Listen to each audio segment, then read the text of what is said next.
What's up, YouTube fam? Welcome back to another episode of Foeontheflicks. Today I'm going to be doing a review of Dr.Strange in the Multiverse of Madness. Got a 74% Rotten Tomatoes. I give it a 65 on the faux scale. 85% of users like this movie on Google, including me. It was pretty good. It was pretty good. Dr. Strange casts a forbidden spell that opens a portal to the multiverse. However, a threat emerges that may be too big for his team to handle. Alright, let's get right into it. Like I said, 65% on the faux scale. It was pretty good. Had great action.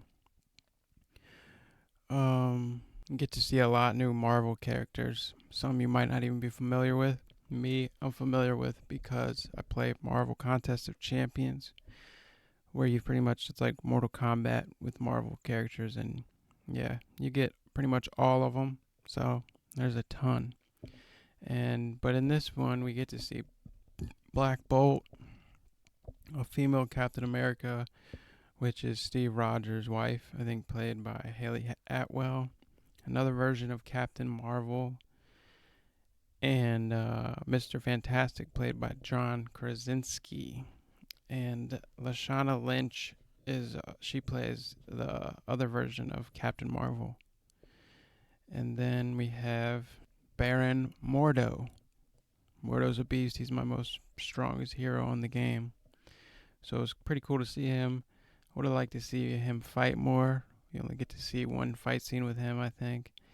And it sucks. I mean, it's like 10 seconds in, Strange puts a power bracelet on him, so they pretty much fight in man on man, no powers. So why they did that, I don't know. Why Mordo wasn't even in the movie after that, I don't know. That's one thing you'll notice in this review. There's lots of questions that can be asked about this movie, because I'll get there. But anyway, we had Professor X, which in my honest opinion, they should have made the Professor X the one like in the game with the helmet, who can walk and teleport and fight and do crazy shit.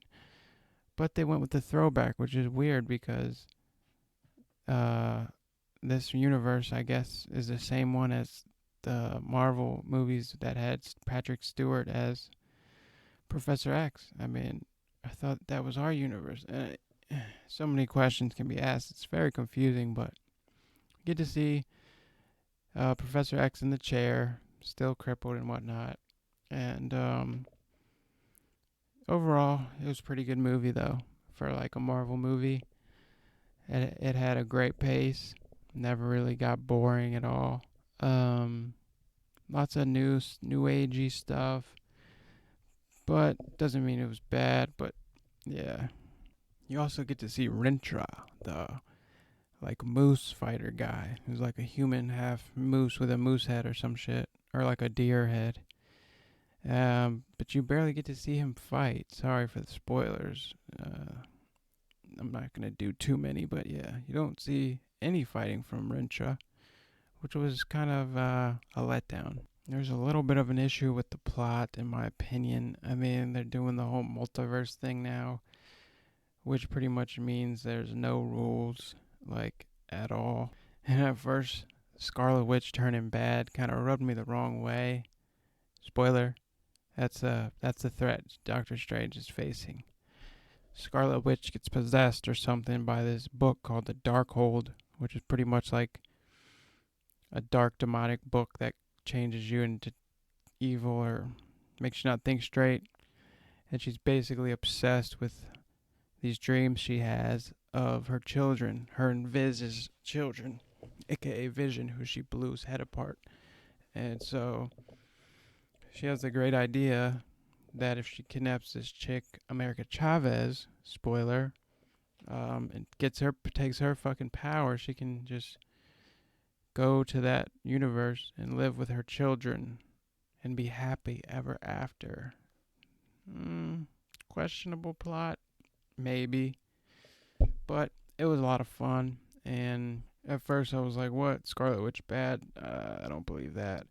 But as it played out, I found myself really rooting for her to lose. I mean, she was great as an evil, crazy bitch, for real. Like, bitch was psycho.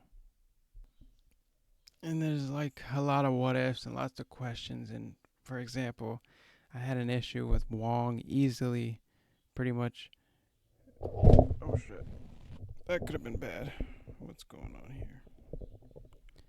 Wong easily risking the fate of humanity.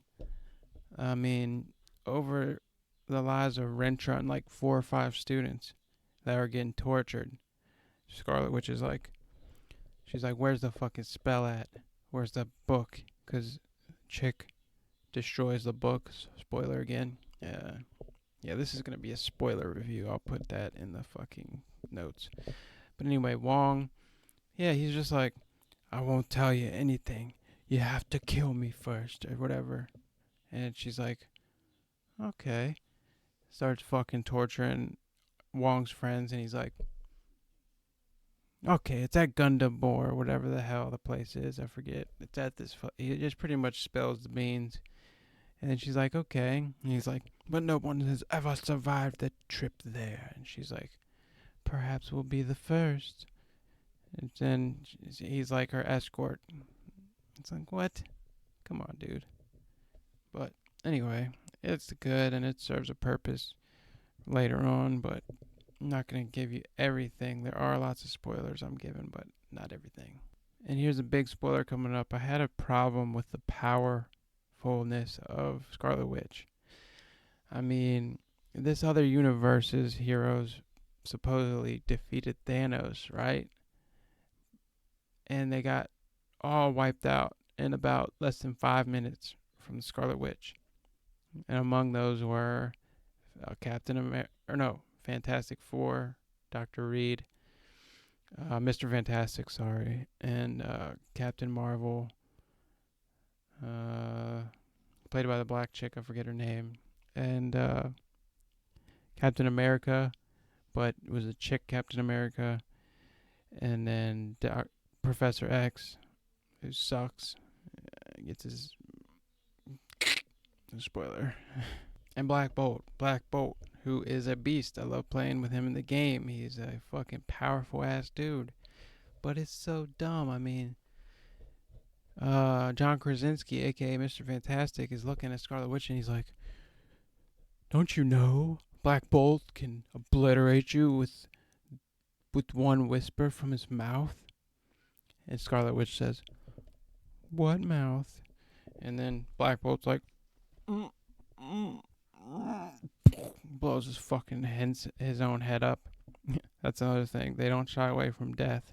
And this, lots and lots of death, which is good for Marvel. I mean, doesn't have to be rated R to show death. You know what I'm saying? Can't be like super clean PG fucking bullshit either. So I like what they did with the action and the reality of death and killing and all that shit. I mean, it gets pretty real in Avengers with the blip and everyone dying with the snap, but yeah, this is more like you're dead. Like you're fucking gone, like blown away, dead. But you're dead still. So yeah, I don't want to give too much away, but did it have its flaws? Definitely. Was it another pretty good Marvel addition to the vast catalog of Marvel movies? Yes. Was it an instant classic like Thor or others? No. But it was fun. It was a fun movie with a good pace and entertaining throughout. So definitely recommend it. Let's see, I give it a 65%, which is pretty low. You know what? 70 could go, but for the sake of sticking with my reviews, my written reviews, we're gonna stick with 66% on the faux scale. I guess I changed it again. Yeah, that sounds right. 66%. That's what I give it. And I'd recommend it to any Doctor Strange fans, Marvel fans out there as a must watch if you want to stay up to date with the newest Marvel flicks, because there's just so many coming out nowadays that you just got to stay up to date, don't you? And like I said, this one's got so many extra heroes that you've never seen before. Should they have been shown more and more of their powers and more of their fighting? Yeah, but for the sake of the movie, it was cool. And then I looked through the cast. You see Wiccan is played by that little kid who looks like the kid from Stuart Little, but like nowadays. He's like his doppelganger or whatever. I don't remember like seeing some of these guys. Like I didn't see Mads Mikkelsen either. I know he was in the first Doctor Strange, but I didn't see him in this one. And I didn't see the Wiccan guy. And there's a couple heroes in the list of cast that I don't remember seeing, so I'll probably do a second watch. And if I notice anything drastically different, I'll update the review. But yeah, it was pretty good. Definitely recommend it. Let me know what you guys thought. I heard it got mixed reviews, and it's going to with the whole multiverse theory and plot. I mean, it just gives you so many questions, like so many what ifs, and it's just like you can give yourself a headache real fast if you start trying to go down that road. So yeah, just watch it for enjoyable purposes, not logical purposes. I don't know if that made sense, but anyways, I'm gonna wrap it up there. This was my somewhat spoilery review of Doctor Strange. I give it a 66%, and I recommend it to you guys. Thanks for watching. Holla.